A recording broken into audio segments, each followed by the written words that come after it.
Beginning, the Empire's court. The Hall of Starlight stretched endlessly. Its walls were crystalline, woven with veins of luminescent metal that pulsed like the heartbeat of a living organism. Above, the domed ceiling reflected constellations from worlds the Empire had conquered, souls of stars now captive in glass. Queen Arelia Veyra sat upon her throne at the far end of the hall. Her gown was made of flowing energy, shifting colors as if the light itself obeyed her mood. She was beautiful, terrifying, and absolute in authority. The court had fallen silent the moment she entered. Whispers died on the air.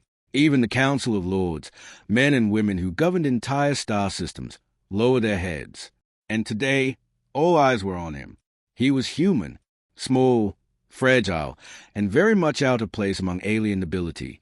His name was Nathan Kale, a civilian who had been caught in the middle of an interstellar border skirmish between human colonies and the Veyran Dominion. Somehow, he had survived, injured, exhausted, and entirely dependent on Aurelia's mercy. The council murmured, arguing in low tones. Humans were property of the Dominion once captured, enslaved, studied, or exiled. No one had the authority to interfere. And yet, Nathan had survived not because of rules, but because of her. Aurelia's silver eyes scanned the hall, her gaze cutting like a blade. Nathan knelt at the ceremonial dais, unaware of the tension around him. His throat was dry. He could feel the judgment, the weight of thousands of alien eyes upon him. "Your loyalty is unusual," muttered Lord Tyron, a Veyran noble whose lineage spanned a dozen systems. "He is a human, a fragile creature. Why protect him?" Aurelia's hand lifted. The hall froze. "He is mine." The words fell like thunder. The hall went silent. No one dared breathe. The beginning of the claim. The claim wasn't just possessive. It was revolutionary. No queen had ever declared personal ownership of a human before. The council, accustomed to protocol, stared. "What does she mean?" whispered Lady Mivra, her voice tight. Lord Tyron began, then paused. I do not understand." Nathan's heart raced. He wanted to speak, to clarify, but Aurelia's gaze locked on him. There was no room for argument, no room for hesitation. "I rescued him from the battlefield," she continued, voice rising with quiet authority, "and I have chosen to protect him. Anyone who lays a hand on him will answer to me personally." Shock rippled through the hall. Some lords whispered of rebellion. Others paled at the audacity of a queen daring to make a human her own. In centuries of Veyran rule, humans had been a nuisance, a conquered species. This defiance would not be tolerated. But Aurelia did not flinch. Nathan's mind spun. He had survived because she had intervened. But now, the consequences of a declaration were enormous. "Your Majesty," Lord Tyron said carefully, "this act, it disrupts the chain of command. It sets a dangerous precedent." Aurelia leaned forward, the crown atop her head catching the starlight. "I am aware of the precedent," she said. "I do not care. He is under my protection. Anyone who questions it will regret it." Middle. Conspiracy in the shadows. The following days were tense. In the corridors of the Veyran palace, whispers circulated. Some lords plotted to remove Nathan before Aurelia's claim could solidify. Assassins lurked in shadowed halls, waiting for the right moment. Nathan remained in the queen's personal chambers, recovering from his injuries and trying to understand the world he had been thrust into. The room was vast, circular, and softly glowing. Bioluminescent plants stretched toward the ceiling, and the air hummed with energy. Aurelia entered. "You fear them," she said simply. "I fear everything," Nathan admitted. "Good. Fear keeps you alive. But you must also understand something else. They cannot touch you, not while I breathe." He looked at her, or mixing with confusion. "Why me? I'm just human. I don't belong here." "You belong where I say you belong," she replied. "Do not mistake this for whim. You survived because I chose you. Now survive because I demand it." Days passed. Nathan trained under Aurelia's advisors. He learned Veyran protocol, their language, and even basic defensive maneuvers. More importantly, he learned trust, the kind that formed under extreme circumstances, under protection of someone willing to declare war on centuries of tradition just to save you. Meanwhile, The Council of Lords plotted. In secret chambers, Lord Tyron gathered conspirators. She cannot maintain this claim. The human is a threat to our hierarchy. If we remove him, we reclaim order. But the Queen is powerful, Lady Miver argued, and loyal. She has proven unpredictable. Unpredictable can be contained, Tyron said. We strike during the Convergence Ceremony. When all lords are present, we eliminate him. Swiftly. No one will question the act. The plan was dangerous but precise. A single strike could remove Nathan and destabilize Aurelia's claim. The Convergence Ceremony was the most sacred event in the Dominion. All houses of the Veyran Empire gathered to reaffirm loyalty, pay tribute, and witness the Queen's decrees.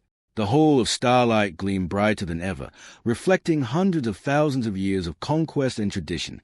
Nathan knelt near the throne, his hands bound, but only ceremonially. The Queen's hand rested lightly on his shoulder. The lords and ladies filed in, whispers buzzing like angry insects. Many cast sideways glances at Nathan, some filled with hatred, others with fear. Aurelia raised her hand. Silence fell. Today, I reaffirm a decree, she began. He is under my protection. He is mine. Anyone who acts against him shall answer not to the council, not to tradition, but to me personally. Murmurs erupted. A subtle movement in the shadowed balcony caught Nathan's eye. Tyron and his conspirators were ready to strike. Their weapons shimmered with kinetic energy, trained on the human. But Aurelia noticed first. With a wave of her hand, the floor beneath the balcony pulsed. Tiny energy tendrils shot upward, immobilizing the assassins. The whole trembled. Some lords fell to their knees. Some shields activated automatically. Aurelia's silver eyes blazed. You dare conspire against my human, she shouted. Strike him, and I will obliterate your house. The whole fell into absolute silence. Every pair of eyes focused on her. Even the conspirators froze, their plans undone by sheer authority. Nathan's heart pounded. He had never seen a display of power so complete, so terrifying, and so protective. Trust and alliance. After the ceremony, Nathan and Aurelia retreated to the private observation deck. You were incredible, he said quietly. I am not incredible, she replied. I am Queen, and you are mine. Never forget that. I still don't understand. Why me? Because you were there, she said simply. Because you lived. Because when I looked at you, I saw choice, courage, and loyalty that is worth more than any policy, any allegiance, any throne. Nathan nodded, humbled. I owe my life to you. You owe me nothing, she said, but the Empire may, and they will test that often. Days turned into weeks.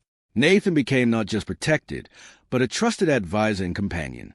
He learned diplomacy, strategy, and the subtle currents of alien politics.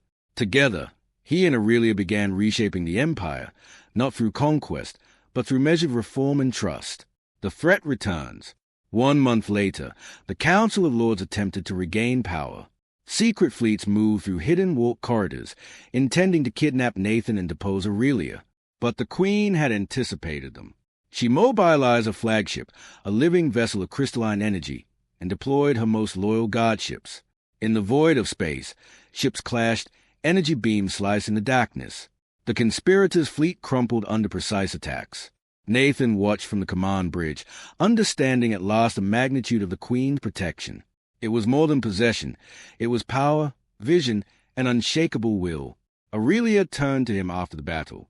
They tried, she said, and they failed, because you are mine. Nathan smiled faintly. And I belong to you.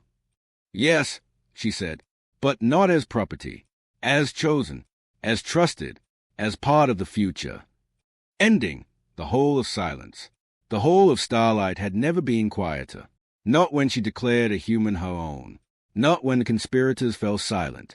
The Empire had watched. And for the first time, centuries of tradition had bent, not broken, under the will of a single choice. Nathan and Aurelia stood together on the balcony of the palace. Below them, the city gleamed, powered by fusion and ambition. Beyond the city, stars stretched endlessly, untouched and free. She belongs to no one, Nathan whispered. She does not belong to anyone, Arelia replied, but he belongs to me, and I will guard that with everything I am. The twin moons rose above the horizon. The galaxy waited, and together, queen and human faced it, side by side, unshakable and unafraid. The whole had fallen silent, but the future would roar.